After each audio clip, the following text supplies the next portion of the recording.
Mas, Ya. ngomong-ngomong perawatan kambing Etawa itu susah nggak sih? Sebenarnya nggak susah. Yang Kalau kita sudah memahami, itu sangat mudah sekali.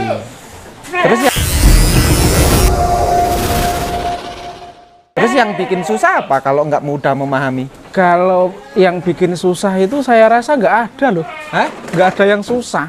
Cara ngaretnya juga, sekarang ngaretnya itu secara apa ya? Secara membuat fermentasi, tidak harus ke ladang, ya kan? Terus nanti itu dibuat fermentasi, umpamanya satu ngaret sekali itu bisa jadi 1 minggu. Itu Mas. Kalau di sini pakanan utama apa? Daun singkong. Kambing peranaan Etawa emangnya cukup untuk mencukupi kebutuhan nutrisinya? Kalau untuk kebutuhan nutrisi itu harus ada tambahan. Apa, Kalau Mas? mau menghasilkan kambing yang bagus, itu harus pakai tambahan. Apa aja? Dengan cara tambahan itu satu bisa pakai mineral. Mineral. Terus yang bagus itu ampas tahu, Mas. Kenapa peranaan Etawa harus ampas tahu bukan onggok apa ampas singkong? Karena kalau ampas tahu itu dia itu bisa menghasilkan susunya yang bagus. Kalau onggok itu saya sudah mencoba, itu kurang maksimal. Susunya itu gimana ya? Kurang besar, kurang botol gitu loh, Mas. Oh, kurang produksi susunya kurang lancar. Ya. Tapi di saat hamil mineral, ampas tahu, apa itu nggak berbahaya? Yang saya alami itu tidak berbahaya. Bahkan itu malah bisa menjadi kambing sehat, gemuk, dan susunya bisa banyak nantinya. Susunya bisa banyak. Pemberian ampas tahu banyak atau biasa? Kalau pemberian ampas tahu satu kambing itu kita membuat apa ya namanya itu bekas apa ya, bekas minyak itu loh, bekas minyak bemoli itu loh. Itu diiris separuh. Nah itu satu caruk. Itu sudah cukup satu kambing. Satu kambing per hari. Per hari. Iya. Pemberiannya berapa? Pemberiannya itu kalau bisa pagi dan sore. Pagi dan sore. Itu untuk tambahan makanannya. Dicampur mineral atau? Dicampur mineral, ya. Mineralnya berapa? Mineralnya kalau satu itu biasanya kayak saya kan memakai bak besar itu loh. Bak besar itu kalau mineralnya satu bak ampas tahu itu dicampur dengan 4 sendok mineral. 4 sendok mineral. Iya. Kalau penyakit DPE itu kan rentan ya. Iya. Bagaimana mencegah yang namanya kerugian breeding peranaan Etawa itu? Kalau penyakit itu kita harus bisa apa ya namanya bisa memperhatikan kambing sebelum dia itu kena, istilahnya itu kan ada batuk, pilek itu kita harus cepat-cepat ambil tindakan, yaitu dengan cara suntikan obat-obatan yang khususnya kambing itu loh, Mas. PE peranaan Etawa sering sekali menjumpai atau mendengar bahwa seringnya mastitis, susu bengkak.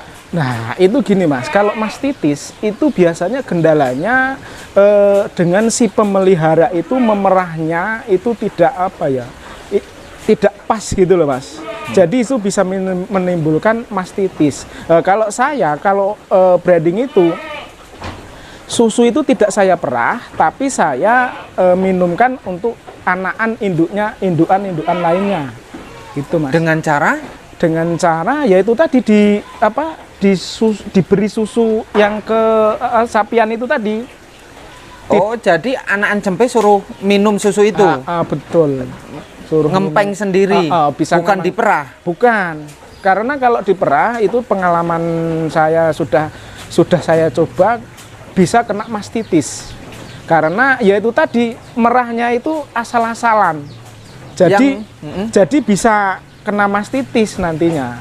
Itu rentang sekali Pak Mas kalau diperah sendiri. Artinya kalau Etawa itu apa namanya susunya berlebihan?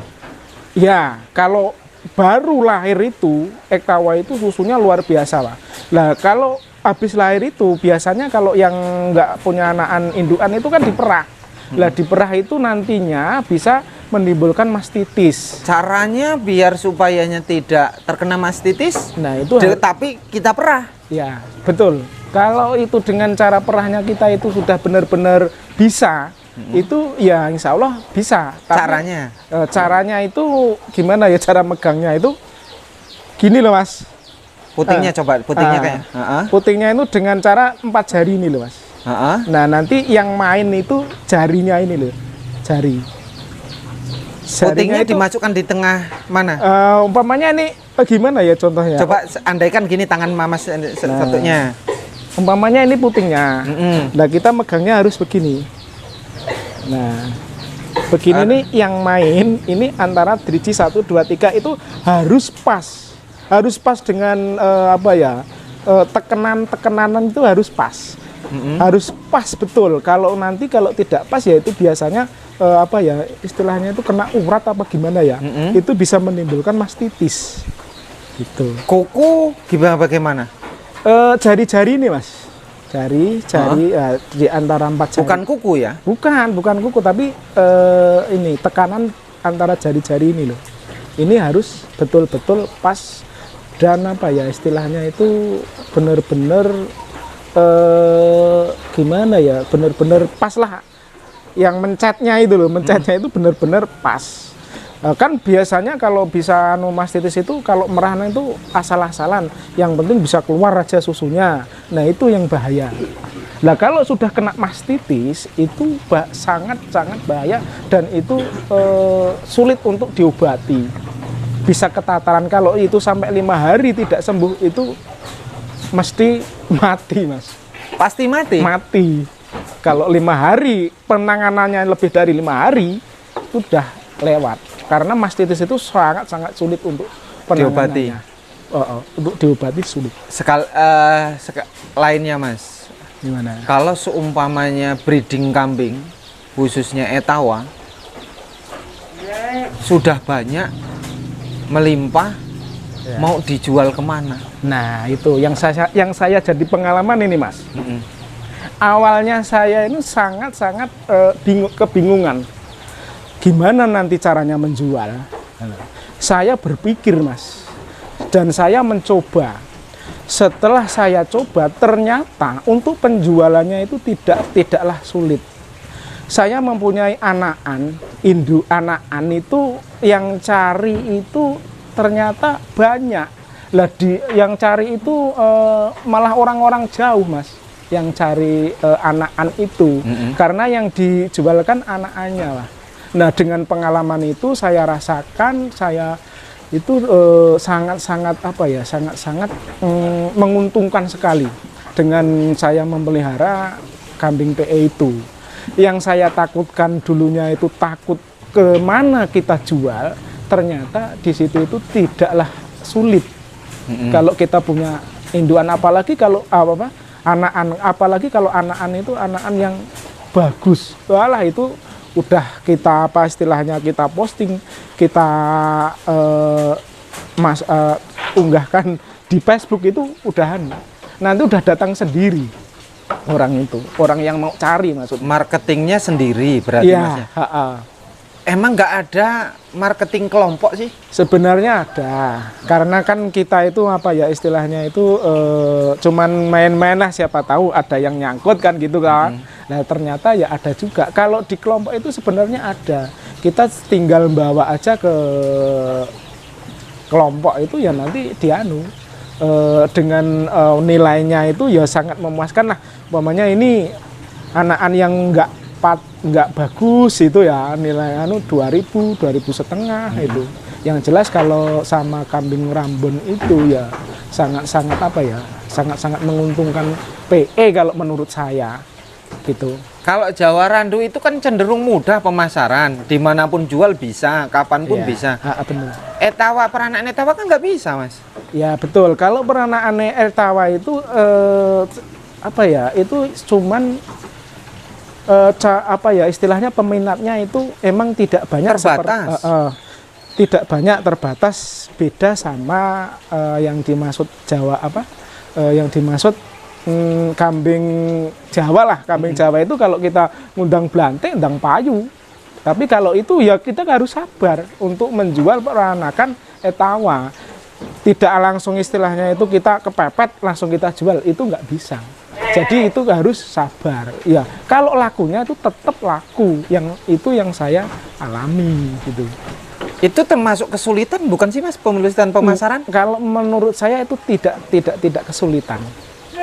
Tidak kesulitan. Karena itu kan gini loh, kalau kita itu jualnya itu kepepet, itu ya bisa kesulitan. Tapi kalau kita itu jualnya santai gitu, ya insya Allah dengan apa yang kita harapkan itu ya bisa memenuhi apa yang kita harapkan.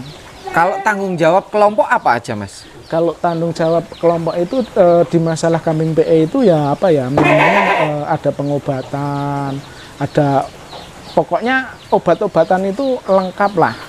Terus dia kalau tidak bisa menjual nanti dijual ke kelompok, itu salah satunya itu Mas. Pernah nggak ada yang di antara teman-teman itu kecewa? Kalau menurut pengalaman yang sudah itu memang ada. Nah ini cerita ya. Dulu itu ada teman itu memelihara PE. Nah dia itu belum istilahnya belum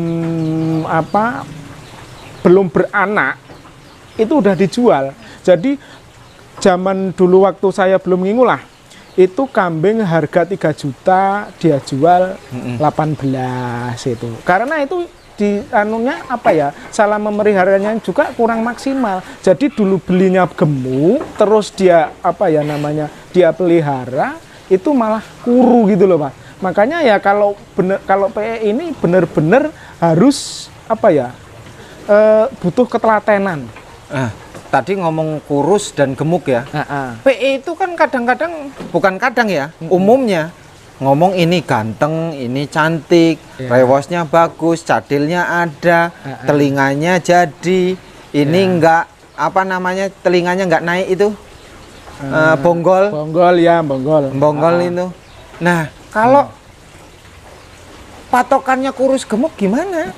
Gini, kalau kurus itu kan kelihatan kambing itu rusak gitu loh. Ya kurus, namanya kurus ya balungnya itu ya kelihatan. Nggak gemuk, nggak halus gitu loh. Standarisasi sekarang, standarisasi kambing. Ada nggak sih sebenarnya jaminan orang jual beli kambing PE itu bahwa ini benar-benar kualitas memang bagus dari apa cadilnya, dari warnanya, dari telinganya.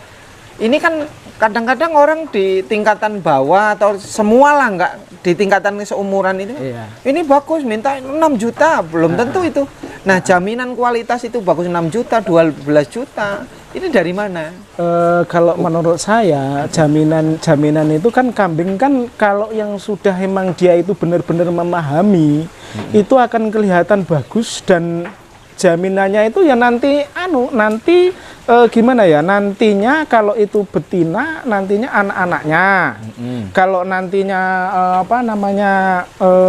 pejantan itu nanti kan yang harga 6 juta itu ya kalau perawatannya memang benar-benar bagus ya nyampe 10, 12, 13 bahkan 15 sudah ada Mas gitu. Itu termasuk kambing seni, kambing breeding atau PE lokal. Nah, ini kan banyak tingkatan pemahaman yang tidak dipahami oleh masyarakat secara umum. Ya. Gimana ini? Nah, itulah makanya kalau di PE itu ya dikatakan sulit ya sulit, dikatakan mudah ya mudah. Sulit bagi yang belum tahu, dia akan merasa apa ya namanya PE, yang penting kepalanya hitam gitu, badannya gede itu. Terus yang sudah memahami itu dilihat benar-benar butuh ketelatenan kalau mau beli itu, dari kepala yaitu tadi jadil, dari telinga itu tidak bonggol, halus, terus dari kaki, dari jogrok, dari segi banyak lah Mas, yang maksudnya yang udah tahu lah. Itu banyak sekali aslinya. Tapi kalau yang belum tahu ya bisa keblonyok. Nah, harga di PE itu kan cenderung tergantung peternaknya toh. Ya. 6 juta, 7 juta. Ada yang 30 juta. Gitu kan? Ya. Nah, ini bagaimana ini nggak bisa menentukan secara serempak. Jangan-jangan PE yang dijual PE biasa mintanya 10 Ya. juta. Itulah Mas keunikan PE. Itulah di seninya PE. Jadi benar-benar nggak ada patokan seperti kambing-kambing Rambon. Kalau segini ukurannya 2 juta, 3 juta. Kalau kambing PE itu, kalau saya dulu Mas, itu istilahnya itu kalau apa ya ngarani wong PE iki do gemblong Mas. Pada gila. Masalahnya apa? Dia itu membuat harga sak mengone cangkeme dhewe gitu, Mas. Itu saya terus saya melihara juga itu bandel kepada saya, Mas. Bandel kepada saya. Kok harga segini kok dihargai segini? Ternyata oh iya ya gitu ya. Ternyata gitu, Mas. Ada lucunya kalau saya dulu, Mas. Berarti jual kambing PE ini nakal, pertanyaan nakal ya, lagi ya. pertanyaan nakal bener. Penjualan PE itu menunggu mangsa baru ya? Ya, menunggu. Kalau kita, tapi ada juga umur 2 bulan ada, belum disapai aja kalau yang beli itu apa ya udah namanya ngempet itu udah mau dia Mas. Harga 3 juta, harga 4 juta itu sebenarnya belum disapai tapi karena yang beli itu ngempet ya dikasih. Maksud saya ini lagi ya, lebih detail lagi, lebih jelas lagi. Penjualan PE itu kalau empuk untungnya besar itu kalau ada peternak pemula ya. Ya, bisa juga begitulah. Tidak memahami peternak pemula, dia betul-betul tidak tahu dari segi kambingnya kayak apa, dia apa ya nurut, manut lah. Asal itu yang seneng. bahaya, asal seneng. Terus yang beli itu punya uang, nah itu masih yang bahaya. Jadi berapapun dia kalau udah seneng, walaupun itu bukan kambing bagus, dia beli. Itu kejadian-kejadian itu banyak. Berarti untuk marketing PE ini juga berbahaya ya? Iya, benar. Iya, bisa dikatakan berbahaya bagi orang yang belum memahami pemain pemula lah. Pemain pemula, Iya. termasuk orang yang jual PE ambil manisnya aja. Ya, itu Ada banyak yang aji mumpung. ada juga itu orang-orang biasanya kalau orang-orang kayak gitu orang-orang yang tidak bertanggung jawab. Karena PE nanti aslinya itu kalau kita membuat harga mahal nanti suatu saat itu akan dikembalikan. Dan dia itu yang khususnya pemain PE sejati, dia mau beli, ya mau jual. Gitu Mas, kalau PE sejati gitu. Tapi rata-rata mau jual tapi nggak mau beli Nah, lagi. itulah yang pemain-pemain nakal itu Mas. Hah? Itu tidak bertanggung jawab. Gitu. Tapi banyak loh Mas itu. Iya, benar. Kalau banyak emang ada Mas yang pemain-pemain gitu. Tapi alhamdulillah yang saya alami ya yang saya cerita ini nih. Apa adanya. Apa adanya. Berarti yang saya alami sama kan? Iya. Saya bertanya seperti itu banyak kalau ngomong broker kan, Iya, betul. cari untung sebelah. Ya, kan? Benar. Cari untung sebelah maksudnya kamu mau seneng ya udah saya embat aja harganya. Besok mau jual lagi ya nggak mau. Ya, ada juga yang begitu Mas. Itu kalau saya nilai itu pemain-pemain PE jahat itu cuman mau jual tapi tidak mau beli, istilahnya itu tidak bertanggung jawab. Tapi alhamdulillah selama ini saya memelihara PE itu ya gitu, dia mau beli ya dia mau jual ya mau beli, itu yang saya alami. Nah, ini untuk membedakan Mas. Bagaimana supaya bisa menemukan dan menentukan pertanggungjawaban orang jual dan beli ini seperti apa agar orang yang di luar sana hati-hati atau tidak salah memilih orang? Ya, itu harus begini. Pertama, misalnya harga kambing itu 13 juta gitu ya. Dari dia beli tadi 12 juta, terus dia sudah memelihara umpamanya 1 tahun. Lah itu kan dilihat Mas. Kambing itu kan kalau memang benar-benar memeliharanya itu sangat bagus, itu nanti banyak maunya itu yang pertama jual tadi. Tapi biasanya itu yang saya tahu loh. Kalau dia itu jual terus dia tidak mau beli, kambing itu rusak. Kambing itu rusak gitu. Jadi harga segitu kok ini malah segini, itu biasanya kambingnya rusak. Kambingnya rusak. Kalau kambingnya nggak rusak? Kalau kambingnya nggak rusak, yang saya alami itu banyak maunya. Bahkan itu malah umpamanya saya beli 12 juta, dia mau beli 15 juta. Sampai ke ujung ini Mas, sampai ke ujung ya. Iya. Sampai di puncak harga PE. Iya. Seumpamanya puncak kualitas PE itu 60 juta. Setelah 60 juta mau dikemanakan? Nah, itu pertanyaan yang sangat bagus itu. Nah. Kalau harga kambing 60 juta, itu kan nantinya itu kan diambil dari peranakannya itu. Nah, kalau umpamanya kita harga 60 juta, itu otomatis itu nanti peranakannya turunannya itu yang bisa mengangkat daripada 60 juta itu tadi. Lah, yang 60 juta mau kemana? Nah, yang 60 juta itu tadi kan itu hanya untuk bibit, ya kan? Karena namanya untuk bibit itu namanya orang aja kalau udah tua itu ya harganya nggak ada, Pak. Kambing juga begitu. Harga nilainya nggak ada kalau udah tua.